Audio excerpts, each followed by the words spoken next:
우리 하나님의 말씀을 함께 봉독할 텐데요. 우리 각 가정에 온라인으로 계신 여러분들도 이 말씀 받들어 봉독할 때는 자리에서 함께 일어나셔서 하나님의 말씀을 합독을 하십니다.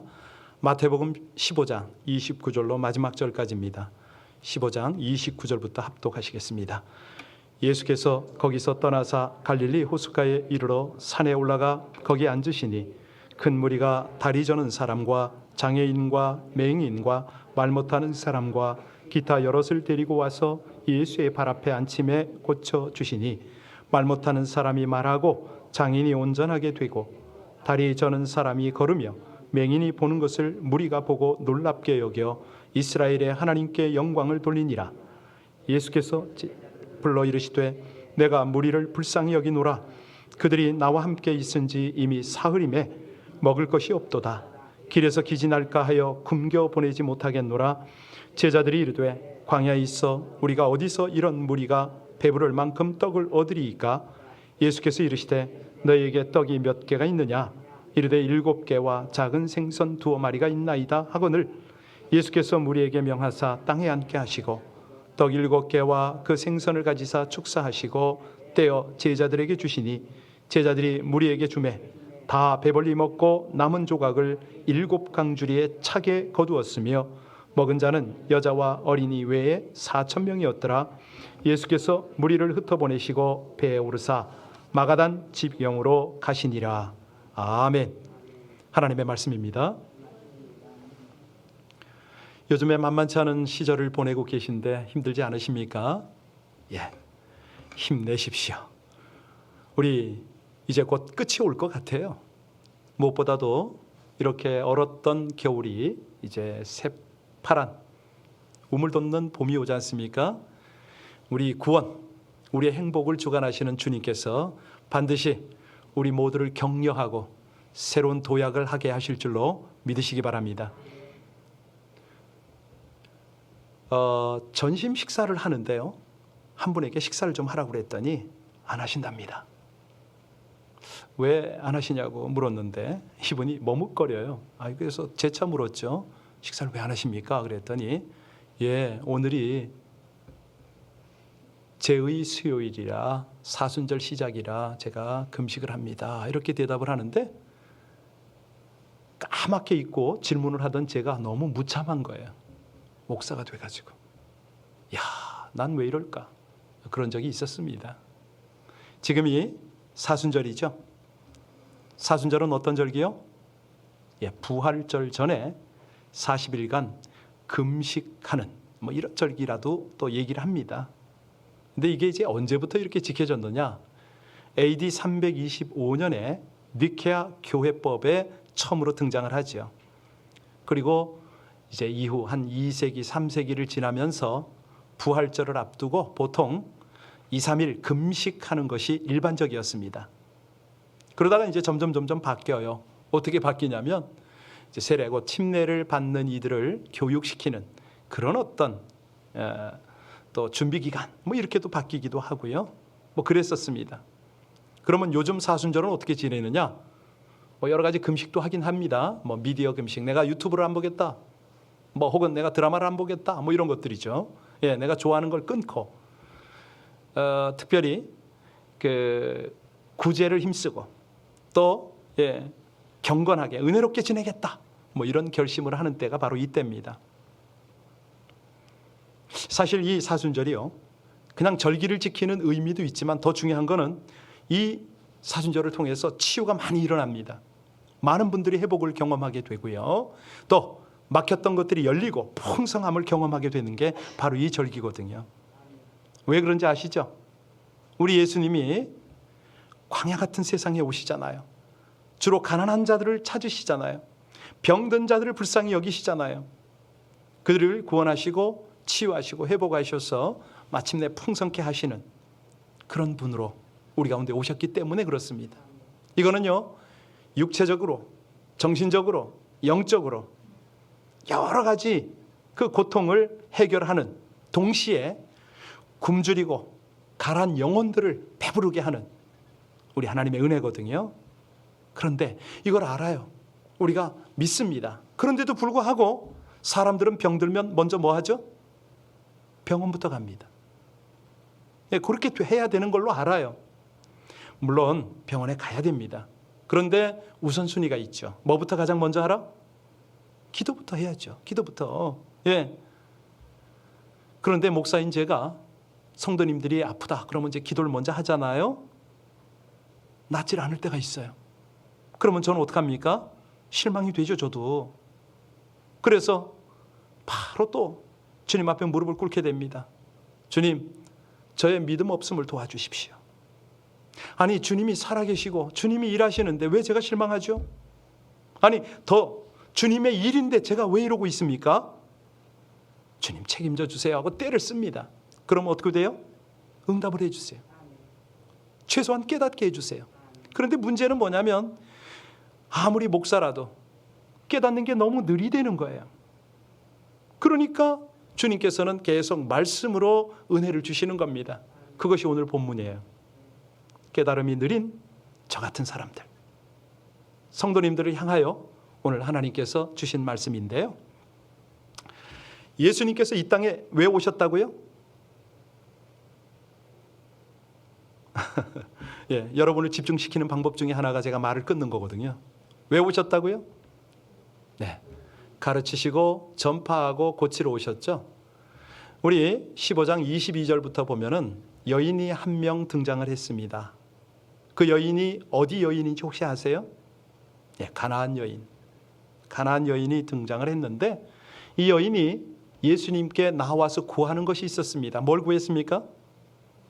자기 딸이 낫기를 원했습니다. 딸이 어떻길래요? 귀신 들렸잖아요. 예수님 앞에 나왔는데 그때 예수님이 뭐라고 그러셨죠? 내가 개들을 위해서 오지 않았다고 그러셨어요. 이방인을 위해서 오지 않았다. 그랬더니 여인이 뭘 달라고 그러죠? 개도 주인의 밥상에서 떨어지는 뭘 먹어요? 부스러기를 먹는다. 주님, 제가요 부스러기 은혜만 받아도 됩니다 라고 가나안 여인이 주님께 은혜를 구했죠. 여러분도 그 은혜를 구하시길 바랍니다. 그랬더니 주님께서 은혜를 주셔요.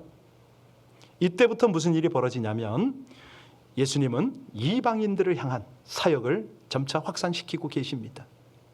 오늘 본문의 배경이 어디냐면 갈릴리 호수 옆에 산이에요.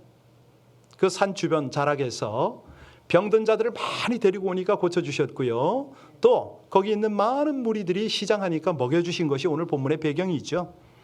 자, 29절부터 31절까지를 우리 다시 한번 보고 본문으로 깊이 좀 들어가 볼까요? 자, 29절부터 31절까지입니다.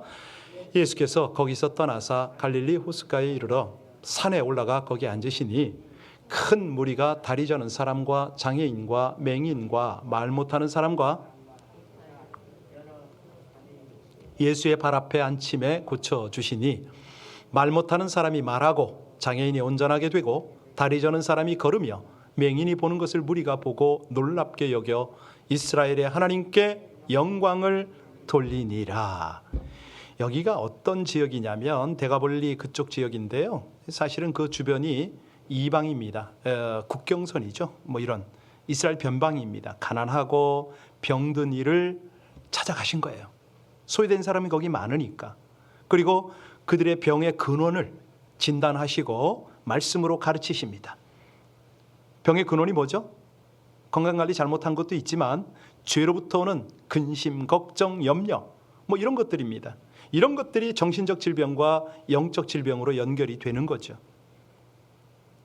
자, 다시 말씀드립니다. 육체적, 정신적, 영적 질병을 고치는 원리가 뭘까? 그리고 우리 인생이 풍요해지는 방법, 그 원리가 뭘까? 오늘 말씀을 통해서 우리 주님은 세 가지를 우리에게 알려주십니다. 30절 잘 보세요. 30절을 잘 보시면 여기에 아주 기본적인 원리가 나오는데요. 예, 첫 번째는 뭐냐면 여기 보니까 병든 사람 기타 여럿을 어떻게 하죠? 데리고 왔다 이겁니다. 데리고 오는 거 그냥 데리고 올 수 있나요? 가자 그러면 오나요? 아니잖아요. 오는 사람도 믿음이 있어야 되고 무엇보다도 데리고 오는 사람의 믿음이 있어야 되잖아요. 이게 원리입니다. 예수님께서 아무리 능력을 갖고 계신다고 하더라도 그걸 믿어야 올 거 아닙니까? 데리고 올 거 아닙니까? 마가복음에도 보면요, 예수님께서 이 중풍병자를 친구들이 달아내리잖아요. 왜? 지붕을 열고 막 달아내린. 그때 뭐라고 그러시죠? 소자야, 내 죄사함을 받았느니라. 이런 말씀을 하세요. 근데 그것을 말씀을 하시는 조건이 있어요. 예수님이 뭘 보고 그렇게 말씀하셨죠? 그들의 믿음을 보고. 믿음을 보고 말씀하세요. 병자들을 데리고 온 친구들의 믿음을 보셨고요. 또 중풍병자의 믿음을 보시고 병을 고쳐준 것이죠. 30절 다시 보시기 바랍니다. 원리가 또 나왔는데, 자, 데리고 와서 그 다음에는 어떻게 합니까? 그렇습니다. 예수의 발 앞에 앉혔다. 이겁니다. 예수의 발 앞에 뒀다. 무슨 뜻이죠? 예, 환자가 의사에게 나를 내어 맡기듯이 예수님 발 앞에 뒀다. 이 말은 예수님께 모든 것을 맡겼다. 이 말 아닙니까? 이것입니다. 이게 이제 병고침을 받고 기적을 체험하는 원리인데요. 완전히 주님께 내어 맡기는 겁니다. 믿음만 가지고 뭐 합니까? 완전히 의뢰를 해야죠. 예, 이것은 이제 우리 기도로 연결을 하면 주님께 부르짖는 거예요. 주님의 긍휼을 구하는 거죠. 주여, 나를 불쌍히 여기소서. 긍휼을 베풀어 주옵소서. 제가 할 말이, 할 것이 이거밖에는 없습니다. 이게 바로 병고침을 받는 비결이고 영적 원리입니다. 그런데 문제는 뭐냐면 이 간단한 원리를 깨닫는데 시간이 너무 걸리는 거예요. 여기까지 오기가 그렇게 멀어요. 힘들어요. 쉽게 안 돼. 그냥 말씀을 들을 때는 아멘. 그런데 내가 직접 하려면은 온갖 별짓을 다 해보고 오잖아요. 자, 이렇게 온 사람을 주님께서는 어떻게 대하시느냐? 병을 고쳐줄 뿐만 아니라 필요를 다 채워주세요. 오늘 본문을 보면은 이제 32절부터 무슨 사건이 나오죠? 떡 7개와 물고기 2마리로 거기 모인 모든 무리를 배불리 먹인 그런 기적이 나와요. 우리 37절, 38절 같이 읽고 상황을 분석하겠습니다. 다 배불리 먹고 남은 조각을 7강줄에 차게 거두었으며 먹은 자는 여자와 어린이 외에. 자, 여기 그 당시에는 인원을, 사람 카운트를 할 때는 여자를 셉니까? 아이는요? 안 세요. 그렇습니다. 여기 장정 숫자만 4,000명입니다. 그 많은 사람이 배불리 먹었고 몇 강주를 거두었다? 예. 자, 여러분에게 그 바로 앞에 14장에 나오는 오병이어를 한번 여쭤보겠습니다. 그때는 몇 명이 먹었는 거 기억하세요? 예, 5,000명이 먹었습니다. 몇 강주리를 거두었죠? 12강주리를 거두었습니다. 마태복음 14장 20절로 21절에 그 말씀이 있는데요. 14장에서 오병이어보다 떡이 2개나 지금 더 많아요. 그런데 떡 5개로는 5,000명을 먹이고 12강줄인데 떡 7개로는 4,000명을 먹이고 7강줄을 거뒀잖아요. 어떤 느낌이 드세요? 떡이 적어야 더 많이 먹이는 건가요? 왜 이렇게 14장 15장에 이런 말씀을 연결해서 기록을 했을까요? 주님의 의도.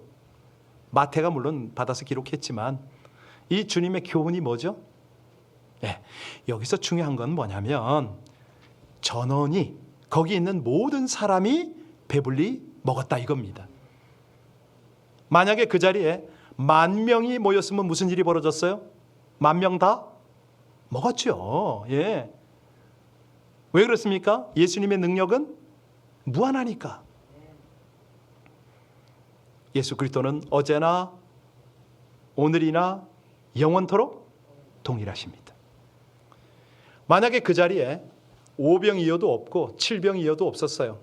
그러면 그 많은 사람을 먹일 수가 있었나요? 없었나요?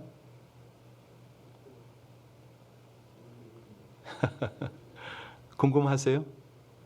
예, 우리 주님은요 영원토록 동일하시다고 그랬잖아요. 전능하십니다. 모든 사람을 배불리 먹일 수가 있습니다. 뭐 어떤 아니 보세요. 하늘에서 뭘 내려서 먹여요? 이스라엘 백성을? 그렇죠. 200만을 반석에서 물을 터뜨려서 다 마시게 하잖아요. 그런 분이세요. 자, 그런데 여기 오늘 아주 그 기가 막힌 우리 주님의 이 진단법, 도전이 있습니다. 그런데 왜 예수님이 굳이 그렇게 하실 수 있는 분이 제자들에게 먹을 것을 찾도록 하셨을까요? 만약에 여러분들이 그 자리에 있었단 말이죠. 여러분에게 예수님이 말씀하십니다. 아무개 권사야, 먹을 것을 찾아라. 그리고 네가 나눠줘라. 이랬을 때 여러분은 어떻게 하실 것 같아요? 못합니다. 예. 예수님이 과연 우리에게, 지금 오늘을 살아가는 우리에게 왜 이 말씀을 하시냐 이거예요. 왜 이 말씀을 묵상을 하고 설교를 통해서 이 말씀의 뜻을 깨닫게 하시냐 이거예요.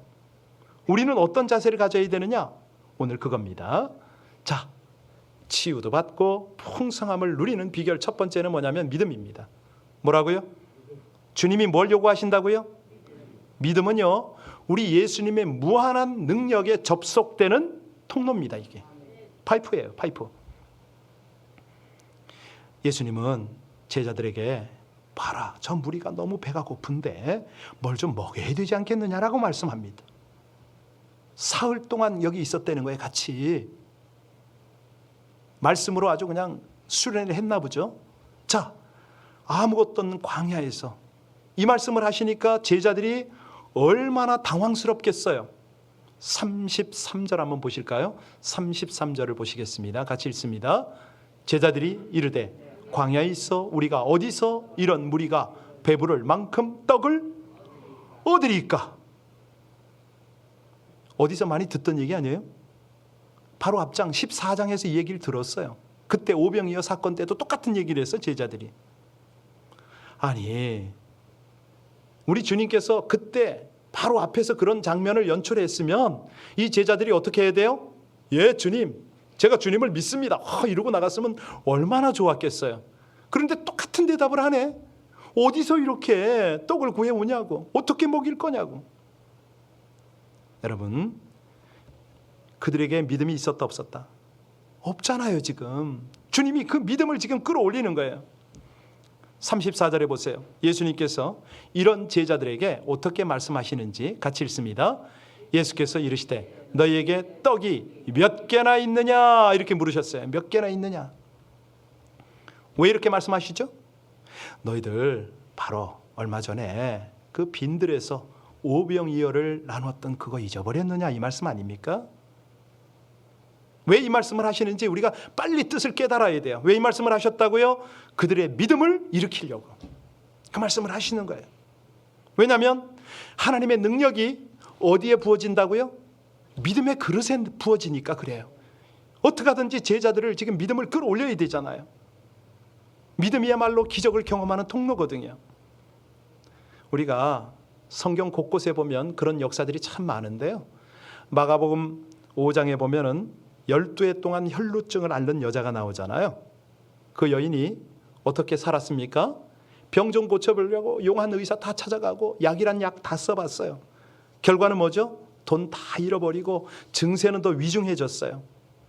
그 절망적 상황에서 예수님의 소문을 들은 거죠. 예수님 한 번만 만나면 내가 병 고침을 받을 수 있다. 이 믿음이 생긴 거예요.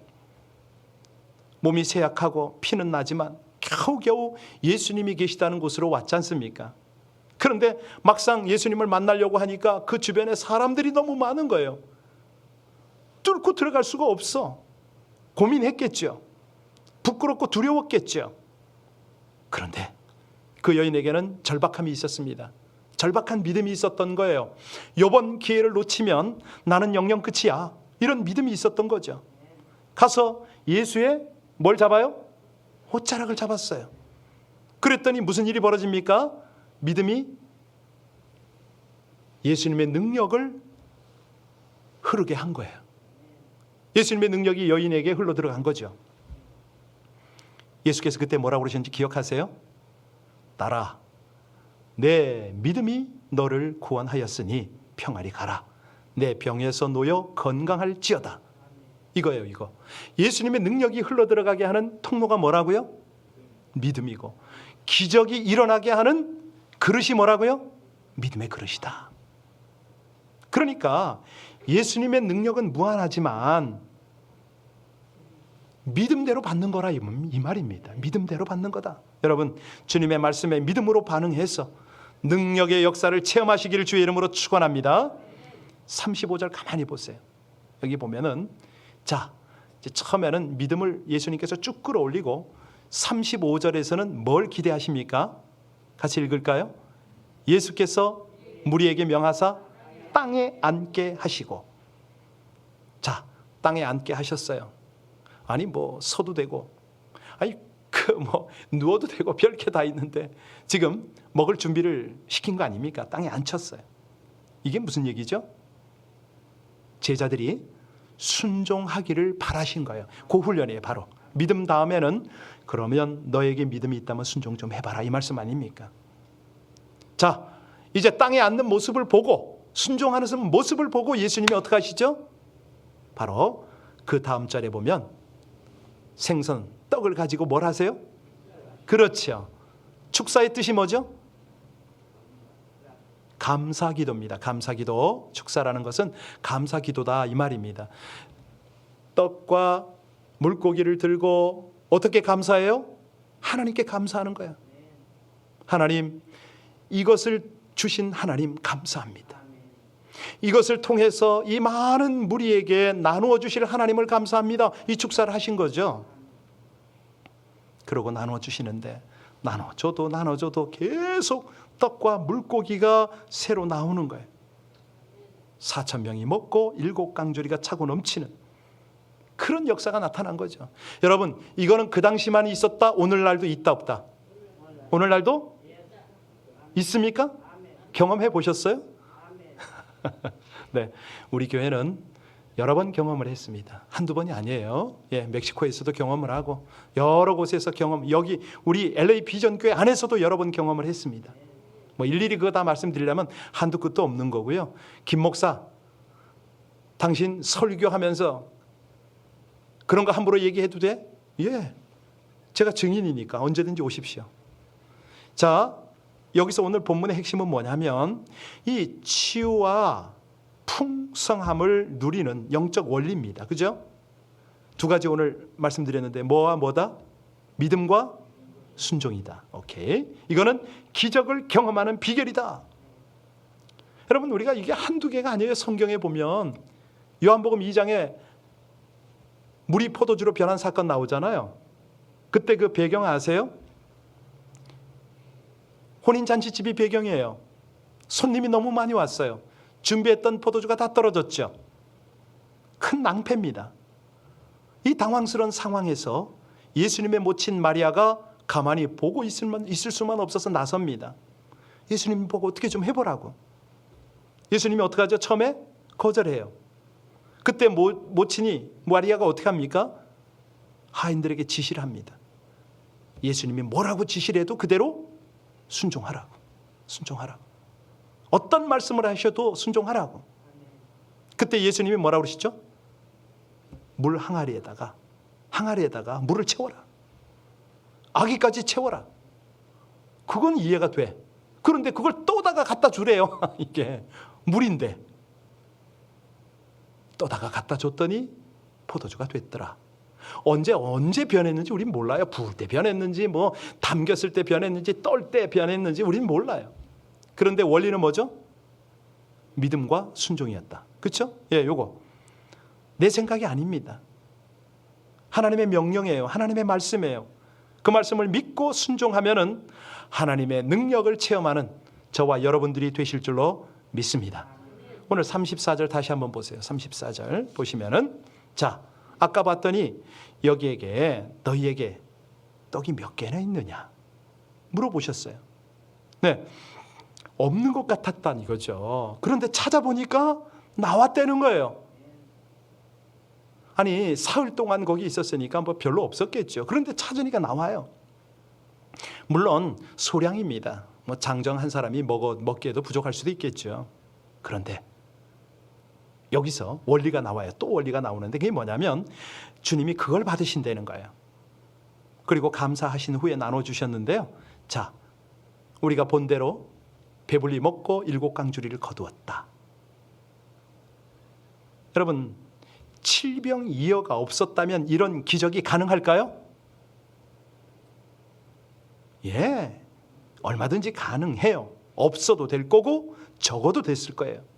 그런데 여기서 이제 우리는 깨달을 것이 있어요. 굳이 예수님이 왜 이걸 요구하셨을까? 그 이유가 뭘까?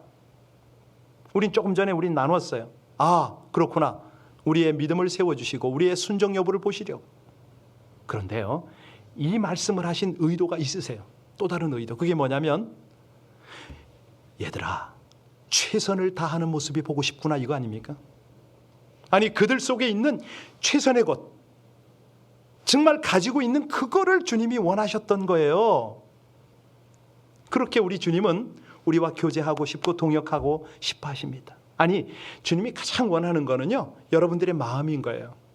내 아들아, 잠언 23장 26절에 네 마음을 내게 주면, 이렇게 말씀을 하세요. 그거거든요. 네가 가진 것이 없다고? 나는 미련한 자들을 택하사 지혜 있는 자들을 부끄럽게 하는 사람 아니냐? 하나님 아니냐? 약한 것을 택하사 강한 것을 부끄럽게 하는 그런 하나님이 아니냐? 천한 것들, 멸시받는 것들을 택하사 있는 것들을 폐하시는 그런 하나님이 아니냐? 여러분, 그렇습니다. 이거요, 이거. 오늘 결론입니다마는 크든 작든 내가 할 수 있는 최선을 하나님께 드리는 거, 이게 기적의 원천임을 믿으시기 바랍니다. 이거거든요. 부족하지만 겸손하게 주님의 능력을 의지하고 최선의 것을 드리면 그때 역사하세요. 그리고 있다, 건강하다, 잘났다 큰 소리 치는 자들의 입을 막아버리시는 거예요. 물론 하나님이요, 모세나 바울같이 잘 나가는 사람도 쓰셨어요. 그런데 그들을 쓰실 때는 어떻게 쓰십니까? 일단 꺾으세요. 잘난 거 다 낮추세요. 그 다음에 쓰세요. 병들고 굶주린 자들을 우리 주님이 잘 찾으신다고 그랬잖아요. 그들을 치유하시고 먹이셨어요. 그래서 오늘 39절 볼까요? 목적이 있으세요. 하나님께서 이렇게 연출하시는 목적이 뭐냐? 39절 같이 읽습니다. 예수께서 무리를 흩어 보내시고 배에 오르사 마가단 지경으로 가시니라. 자, 저와 여러분이 그 자리에 있다고 한번 생각해 봅시다. 주님이 계시니까 병이 다 낫지요. 마음의 내적 치유가 일어났지요. 또 육신적으로 배가 부르지요. 어때요? 그 자리를 떠나고 싶어요? 안 떠나고 싶어요? 계속 있고 싶죠. 우리는 좋은 말씀 들으니까, 배고픈 거 해결되니까, 병도 고쳐지니까 우린 거기 머물고 싶었어요. 그런데 39절에 보니까 예수님은 어떻게 해요? 무리를? 그렇습니다. 가라 이거예요. 가라.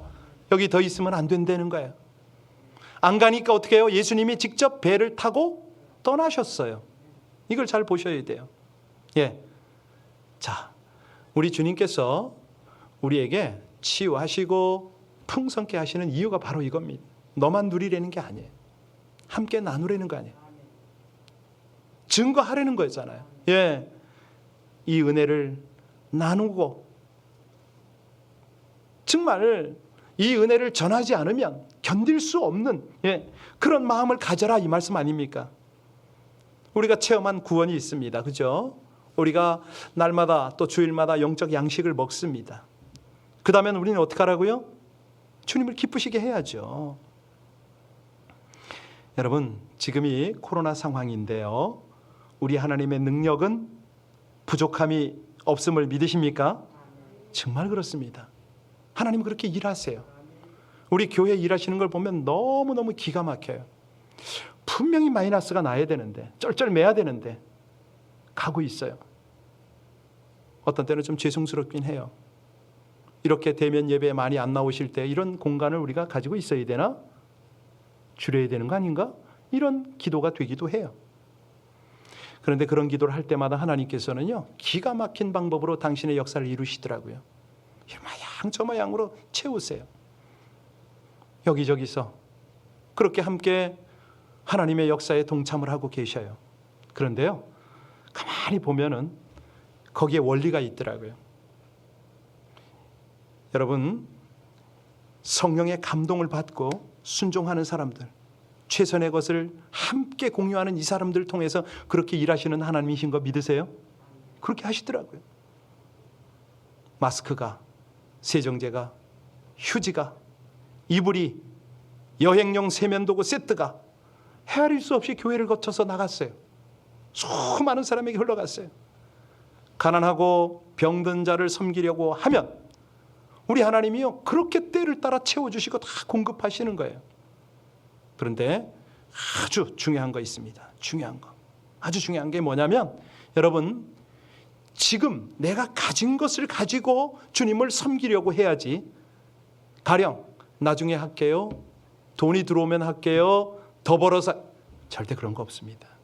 우리가 그렇게 안 해도 하나님 다 하세요. 중요한 거는 지금 내가 가지고 있는 이 작은 물고기, 이 작은 빵, 이걸 믿음으로 순종으로 최선을 다해서 드리면 그때 하나님의 역사가 일어나는 거예요. 어려운 시기일수록 믿음을 드리시기 바랍니다. 믿음만이 아니라 순종과 최선을 드리시길 바랍니다. 예, 사정 좋아지면 그때 아니에요. 그때 문제 해결되면 최선 아닙니다. 지금 나에게 있는 거죠. 목사가 이 일에 본이 되려고 최선을 다합니다. 몸부림을 치고 있습니다. 그럴 때 함께 우리가 은혜를 공유하기 때문이죠. 문제는 뭐냐면 우리 각자의 신앙적 자세 아닙니까? 예, 조건 좋다고 자랑할 것도 없고요, 지금 내가 없다고 뭐 기죽을 필요도 없어요. 그냥 하나님이 하시는 대로 가면 되는 거예요. 작으면 작은 대로, 있으면 있는 대로. 살아계신 전능자 하나님이 역사를 하시는데 뭐가 문제가 됩니까? 부디 믿음의 사람이 되시기를 주의 이름으로 축원합니다. 순종의 사람이 되시기를 축원합니다. 최선을 다하시기를 축원합니다. 지금이 어떤 절기라고요? 예수님 대속의 은혜를 묵상하는 절기라고 그랬습니다. 아니, 대속이 뭔가요? 내가 죽을 내 죄, 이거를 대신 져 주신 것이 대속 아닙니까? 근데 그걸로 주님이 끝나질 않으세요. 우리에게 필요한 걸 아세요. 우리의 질고를, 질병, 고통 다 담당하셨어요. 아니, 우리의 날마다 먹어야 하는 영적인 양식을 아셨어요. 그래서 그분이 직접 생명의 떡이 되셨어요. 칠병 이외의 문제가 아니고 그분이 직접 당신이 떡이 되어서 우리에게 양의 양식이 된 거죠. 이 사순절기를 지나면서 우리의 치유와 부요함을 위하여, 풍성함을 위하여 친히 나를 섬기신 주님, 그걸 경험하라고 하시는데 내가 왜 경험을 못하죠? 왜 성경 말씀으로만 읽어야 되고 설교를 통해서 듣기만 해야 됩니까? 여러분, 경험하셔야 돼요. 경험해야 신앙 아닙니까? 그래서요, 다시 한번 당부드립니다. 하나님의 말씀을 믿으십시오. 믿으신다면 말씀대로 순종하십시오. 그리고 최선을 다하십시오. 그럴 때 나와 우리 가정과 우리 모든 공동체의 치유와 풍성함을 경험하게 될 줄로 믿습니다. 이 주님을 찬양하고 싶지 않으세요? 저는 이 말씀을 대할 때마다 가슴이 벅차요. 왜냐하면 여기에 기록된 말씀은 제가 다 경험한 말씀들이거든요. 하도 오래 여러 번 들은 분 계셔서 제가 간증을 안 할 뿐이지요. 그 주님을 송축합시다. 이 주님을 송축할 때에 그분의 임재와 하나님의 능력이 우리 영혼에서 울려 퍼지게 됩니다. 우리 하나님을 송축할지어다. 우리 왕을 송축할지어다. 송축해 내 영혼, 송축해 내 영혼, 내 영혼아, 거룩하신 이름, 이전에 없었던 노래로 나 주님을 경배해.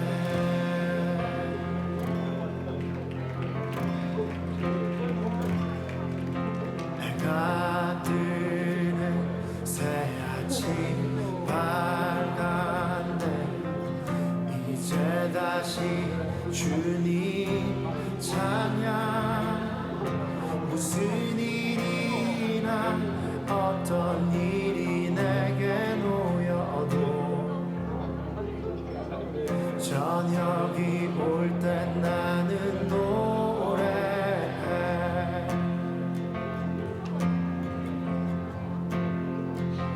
송축해 내 영혼, 내 영혼.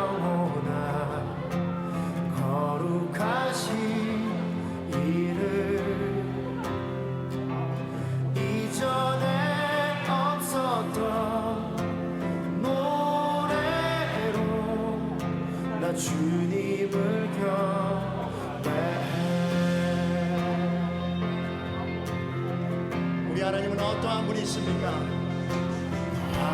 하기를 더디하시는 주 그의 크신 사랑 넘치네 주의 선하신 내가 노래하리 수많은 이유로 난 노래해 여호와를 송축할지어다 나의 영혼아 송축해 내 영혼 내 영혼아 거룩하신 이름 이전에 없었던 노래로 나 주님